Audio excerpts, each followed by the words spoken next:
எல்லாருக்கும் வணக்கம். நான் உங்கள் சாவித்ரி கோவிந்தராஜன்.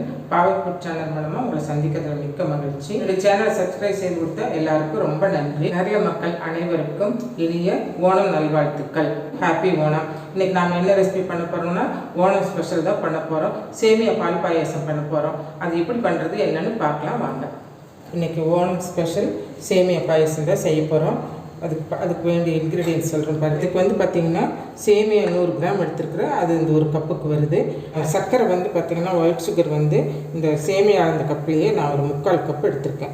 அதுக்கப்புறம் பார்த்திங்கன்னா திராட்சை வந்து பார்த்திங்கன்னா ஒரு 10-15 திராட்சை எடுத்துருக்குறேன். இந்த முந்திரி பருப்பு வந்து அது ஒரு 10-15 எடுத்துருக்குறேன்.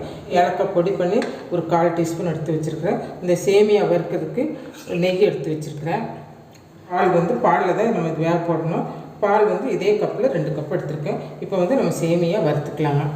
இப்போ சேமியா வறுக்கிறதுக்கு பார்த்திங்கன்னா நெய் வந்து 2 ஸ்பூன் சேர்த்துக்கிறேன். சேமியா சேர்த்துக்கலாம். சேமியா நமக்கு வந்து நல்ல ப்ரௌன் கலர் ஆகிற வரைக்கும் இந்த நெய்யில் நம்ம வறுக்கணும். இப்போ சேமியா பாருங்கள் நல்லா ப்ரௌன் கலர் ஆகிடுச்சு.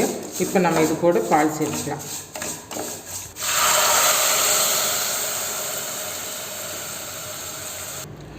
சேமியா ஒரு 5 நிமிஷம் மூடி போட வேண்டாம். மூடி போட்டால் பொங்கி வந்துடும். இப்படி ஓப்பன்லேயே வச்சு ஒரு 5 நிமிஷம் வேகட்டும்.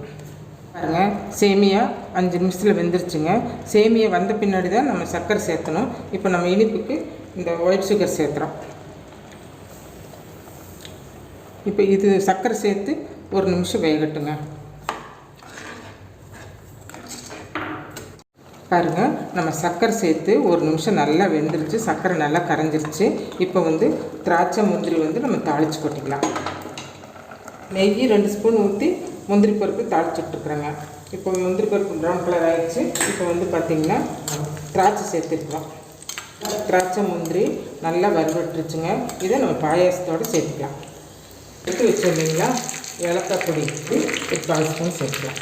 இப்போ இந்த திராட்சை முந்திரி எல்லாம் பார்த்திங்கன்னா வறுபட்டுருச்சு. இப்போ இதை நம்ம இதோடு சேர்த்துக்கலாம். இப்போ சேமியா பால் பாயாசம் ரெடிங்க. சேமியா பால் பாயாசம் ரெடி ஆகிடுச்சு.